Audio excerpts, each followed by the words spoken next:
لوگ غداری کیوں کرتے ہیں؟ ہمیں اپنی تاریخ میں غداری کی کئی مثالیں ملتی ہیں۔ غداری کا یہ تسلسل ماضی سے حال تک نظر آتا ہے، اس لیے یہ سوچنا پڑتا ہے کہ آخر کیا وجہ ہے کہ ہمارے سماج میں لوگ اپنی قوم اور ملک سے غداری کرتے رہے ہیں۔ اکثر ایک وجہ تو یہ دی جاتی ہے کہ لوگ غداری پیسے کی لالچ میں کرتے ہیں۔ جب انہیں یہ پیشکش کی جاتی ہے تو ان کے سامنے اپنی ذاتی مفادات ہوتے ہیں اور وہ اس کے اثرات اور نتائج کو نہیں سوچتے۔ مگر ہم دیکھتے ہیں کہ تاریخ میں ان افراد نے بھی غداری کی جو دولت مند تھے اور جن کے پاس مال و دولت کی کمی نہ تھی۔ انہوں نے بھی غداری کی۔ اس کی وجہ یہ بتائی جا سکتی ہے کہ یہ لوگ دولت کے لیے نہیں بلکہ اقتدار کے لیے غداری کر رہے تھے۔ ایک وجہ یہ بھی ہو سکتی ہے کہ ان کے ذاتی تعلقات اپنے وقت کے حکمرانوں سے اچھے نہ رہے ہو یا ان کے ساتھ انصاف نہ کیا ہو، اس لیے انہوں نے حکومت کا تختہ الٹانے کے لیے غیر ملکی طاقتوں کا ساتھ دیا۔ برصغیر ہندوستان کی تاریخ میں ہمارے سامنے بہت سی مثالیں ہیں۔ میر جعفر نے میر سراج الدولہ کے خلاف اس لیے غداری کی تاکہ وہ خود نواب بن جائے۔ اس مقصد میں وہ کامیاب بھی ہوا۔ میر صادق نے ٹیپو سلطان سے اس لیے غداری کی کہ وہ اس ذریعے سے ذاتی طور پر فائدے اٹھانا چاہتا تھا۔ 1857 میں جب کہ دلی کا محاصرہ انگریزی فوج نے کر رکھا تھا اور باغیین کا مقابلہ کر رہے تھے، اس وقت میں مغل شاہی خاندان کے افراد، امراء اور شہر کے بااثر لوگ انگریزوں سے خط و کتابت کر کے انہیں خبریں پہنچا رہے تھے۔ ان کا مقصد یہی تھا کہ کامیابی کے بعد وہ انگریزی حکومت سے مراعات و فوائد حاصل کرے۔ اس مقصد میں وہ کامیاب بھی ہوئے۔ سلیم قریشی نے غداروں کے خطوط برٹش لائبریری کے ذخیرے سے نکال کر انہیں شائع کیا ہے۔ ان خطوط میں دلی میں مقیم مخبروں، جاسوسوں یا غداروں نے انگریزوں کو ہر بات کی اطلاع دی، جس کی وجہ سے انہیں باغیوں سے لڑنے میں کامیابی ہوئی۔ مثلاً رجب علی نامی ایک شخص اطلاع دیتے ہوئے لکھتا ہے کہ 12 تاریخ کو جو توپیں پکڑی گئی تھی، ان میں سے ایک توپ کے گولے کو جب گولا گیا تو پتہ چلا کہ اس میں نیا بارود بھرا گیا تھا۔ یہ بارود کافی خام اور کمزور درجے کا تھا۔ اس سے ان اطلاعات کی تصدیق ہوتی ہے کہ ان کے پاس اچھے بارود کا ذخیرہ ختم ہو چکا ہے اور روزانہ استعمال کے لیے جو بارود بن رہا ہے وہ بالکل بیکار ہے۔ خاص بات یہ ہے کہ چونکہ پلاسی کی جنگ ٹیپو سلطان کے خلاف جنگ اور 1857 میں انگریز فتح یاب ہوئے، اس لیے جن لوگوں نے غداری کی تھی انہیں انعام و اکرام سے نوازا گیا اور معاشرے میں ان کا سماجی درجہ حکومت کی سرپرستی کی وجہ سے مستحکم ہو گیا۔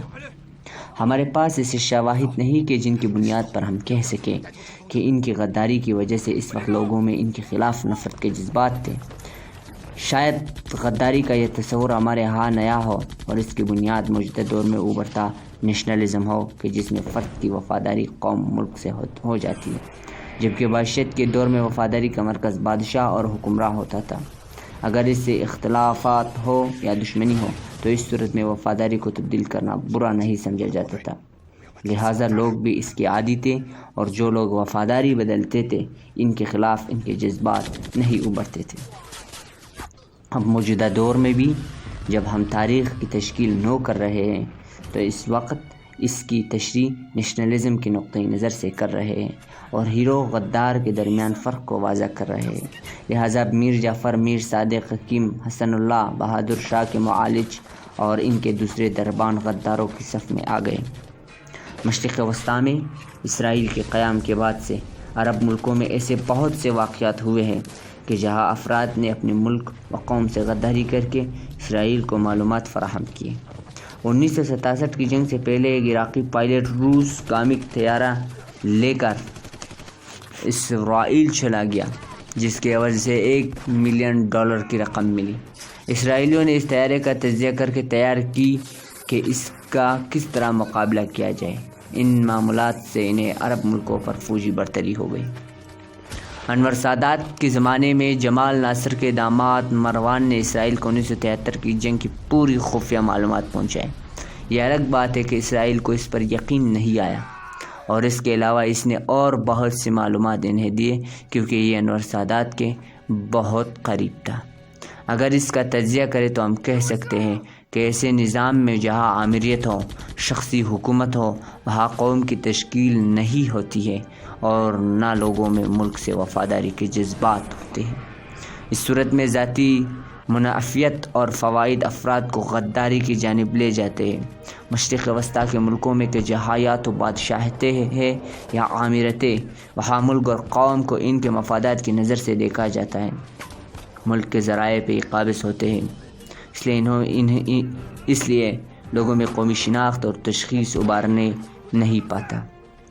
فرد اپنے ذات کے لیے قوم و ملک کو قربان کر دیتا ہے۔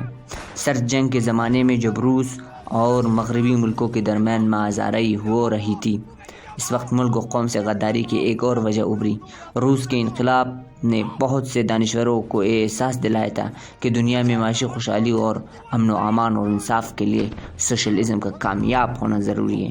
کیونکہ روس اس کی ایک علامت تھا، اس لیے جب اس کے خلاف سازشیں ہوئے اور اسے ختم کرنے کے منصوبے بنائے گئے تو اس وقت امریکہ اور یورپ کے بہت سے دانشوروں نے خفیہ طور پر روس کو خبریں پہنچائی اور اس طرح اپنے ملک سے غداری کی۔ ان کی اس غداری کی وجہ ان کی نظریاتی وفاداری تھی، جس کے زیر اثر انہوں نے اپنے تمام مراعات کھو دیا، سزا کے طور پر موت کو قبول کیا یا جلا وطنی کو اختیار کر کے ساری زندگی غیر ملکیوں میں گزاری۔ لوگ